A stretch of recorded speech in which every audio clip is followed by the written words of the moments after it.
আমার আজকের রেসিপি হলো দই ডিম। গরমের দিনে এই দই ডিম খেতে কিন্তু বেশ ভালো লাগবে। নমস্কার, আমি সহেলি, আপনাদেরকে আমার চ্যানেলে স্বাগত। এর জন্য আমি গ্যাস অন করে কড়াই বসিয়ে নিয়েছি। কড়াইতে আমি 2 টেবিল চামচ সাদা তেল দিয়ে দিলাম, সানফ্লাওয়ার অয়েল। তেলটাকে ভালো করে চারধারে নেড়ে চেড়ে নিচ্ছি যাতে কড়াইতে কিছু দিলে আটকে না যায়। তেল গরম হতে দিলাম। তেল গরম হয়ে গেলে নুন দিয়ে দিলাম 1 চিমটে যাতে তেল গায়ে না ছেটে। এবার আমি 7টা ডিম এভাবে সেদ্ধ করে ফুটো ফুটো করে নিচ্ছি। এভাবে ফুটো ফুটো করে নিলে ডিমগুলো ফেটে যায় না, নাহলে ডিম ভাজতে নিলে অনেক সময় ফেটে যেতে পারে। এবার ডিমগুলোকে আমি ভেজে নিচ্ছি। আমি 7টা ডিম দিয়ে করছি, আমি কিন্তু সেই অনুপাতে মশলা তেল সব কিছু দিয়েছি। আপনারা কম পরিমাণে করলে কিন্তু বাকি উপকরণগুলোর মাপও কমে যাবে। ডিমগুলোকে আমি হালকা করে ভেজে নিলাম। ভেজে ডিমগুলোকে আমি তুলে নিচ্ছি একটা প্লেটের মধ্যে। গরমের দিনে এই দই ডিম কিন্তু বেশ ভালো লাগবে খেতে। এবারে আমি গরম মশলা ফোড়ন দিচ্ছি। আমি 2টো শুকনো লঙ্কা ছিঁড়ে ফোড়ন দিলাম, 2টো তেজপাতা ছিঁড়ে ফোড়ন দিলাম, আর 6টা এলাচ, 2টো দারচিনি আর 8টা লবঙ্গ থেতো করে ফোড়ন দিচ্ছি। গ্যাস ওভেনের আঁচটা মিডিয়ামে রেখে ফোড়নগুলোকে ভালো করে নেড়েচেড়ে নিচ্ছি।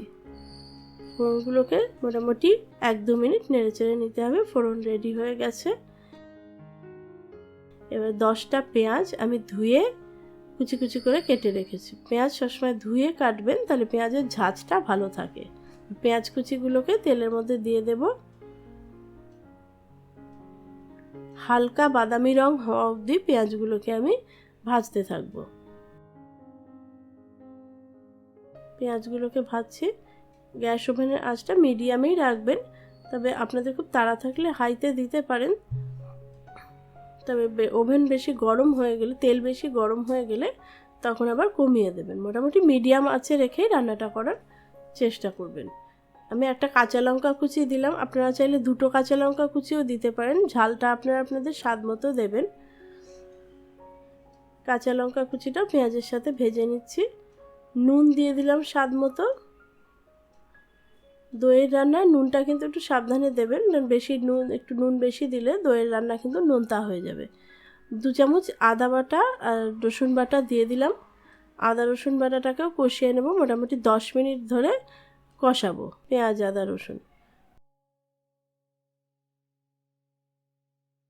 এবার আমি 100 গ্রাম দইয়ের মধ্যে 2 চা চামচ গোলমরিচ গুঁড়ো, চিনি দিয়ে দিচ্ছি স্বাদ মতো,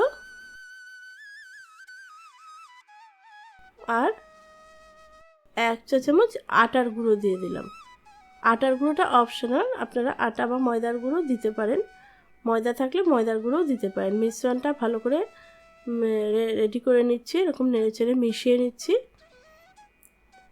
এই মিশ্রণটা আমি রান্নায় দিয়ে দেব। আর এই যে আটার গুঁড়োটা দিলাম, আটার গুঁড়ো দিলে একটা হালকা গ্রেভিও তৈরি হবে, যেহেতু আমি রান্নায় জিরে গুঁড়ো বা বাদাম বাটা এই সমস্ত দেইনি। আর সাধারণত দই অনেক সময় রান্নায় দিলে দইটা কেটে যায়, কিন্তু আটার গুঁড়ো বা ময়দার গুঁড়ো দিলে সেটা দইটা কেটে যাবে না। মিশ্রণটা রেডি। এবারে এই মিশ্রণটা রান্নায় দিয়ে দেব। পেঁয়াজগুলো হালকা বাদামি রং হয়ে গেছে, পেঁয়াজ আদা রসুন কষানো হয়ে গেছে। এবারে এই মিশ্রণটা দিয়ে দিচ্ছি। যেহেতু এটা দই ডিম, তাই দইয়ের মিশ্রণটা তো দিতেই হবে। এবার এই মিশ্রণটা দিয়ে আরও 10 মিনিট মিডিয়াম আঁচে রেখে কষিয়ে নেব।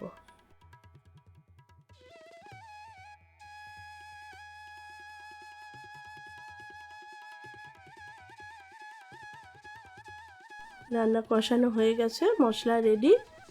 এবারে আমি এক্সট্রা যে তেলটা বেরিয়ে এসছে মশলা কষানোর পরে, সেটাকে আমি তুলে নিচ্ছি। শুরুতেই যদি আমি খুব কম তেলে রান্নাটা করি তাহলে রান্নাটা আটকে যাবে, পেঁয়াজগুলো আটকে যাবে, ভালো করে মশলাগুলো আমি কষাতে পারবো না। শুরুতে আমি 2 টেবিল চামচ সাদা তেল দিয়েছি, কিন্তু মশলা কষানোর পরে যে এক্সট্রা তেলটা বেরিয়ে এসছে সেটা আমি তুলে নিয়েছি। আপনারা যদি হেলথ কনসাস হন তাহলে আপনারাও তুলে নেবেন। এবার আমি সামান্য জল দিয়ে দিলাম,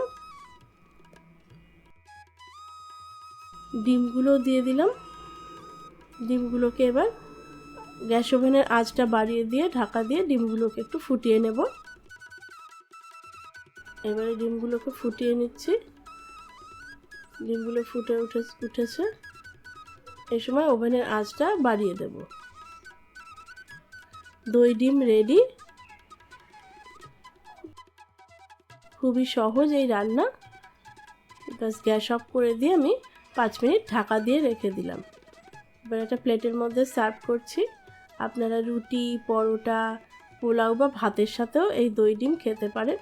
আর আমার এই রেসিপিটি কেমন লাগলো অবশ্যই জানাবেন।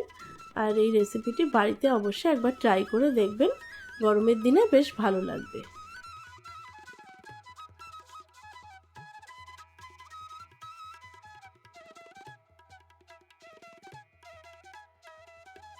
আমার চ্যানেলটি যদি ভালো লেগে থাকে তবে লাইক, শেয়ার আর সাবস্ক্রাইব করতে ভুলবেন না। আর সাবস্ক্রাইব করে বেল আইকনটা কিন্তু অবশ্যই প্রেস করে দেবেন, যাতে যে কোনো নোটিফিকেশান আপনাদের কাছে পৌঁছে যায়।